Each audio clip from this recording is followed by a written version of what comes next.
Alright, let's do a couple more of these, just to make sure that we have the feel for it. So again, we're solving our proportion problem. So we're going to use our cross product technique. So this will be x times 1 4/5 equals, and we do the cross product again, which would be 3/50 times 0.15. Alright, so this stage is good. Now it's going to depend on how well we know our rules of add, subtract, multiply, and divide fractions and decimals.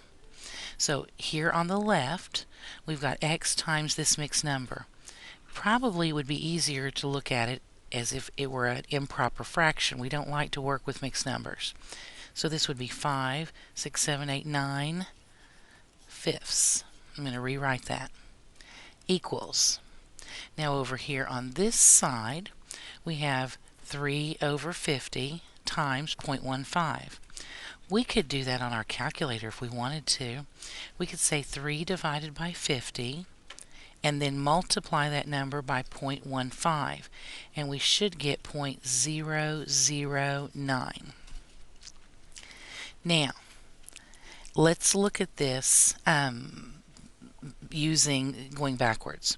So right now we said something times 9/5 equals 0.009.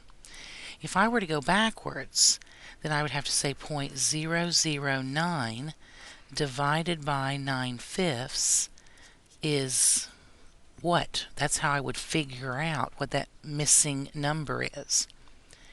But what do we know about dividing fractions? We don't do that. We learned that earlier on.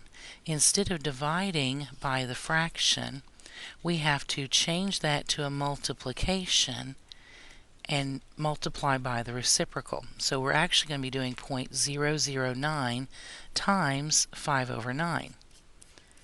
Now, a nice way to do this, because multiplication is both commutative and associative, you can really do multiplication in any order you want to.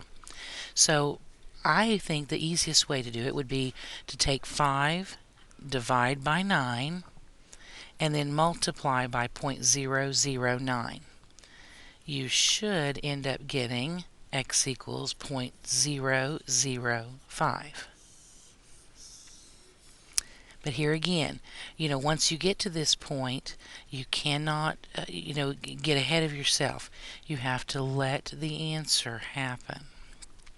Let's try one more, and again, this one's going to be very similar.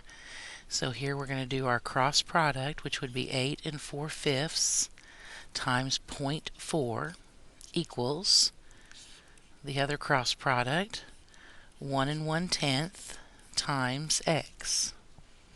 So again, we don't like to work with mixed numbers, so let's change that. That would be 44/5 times 0.4 equals, here we would have 10/11/10 times x.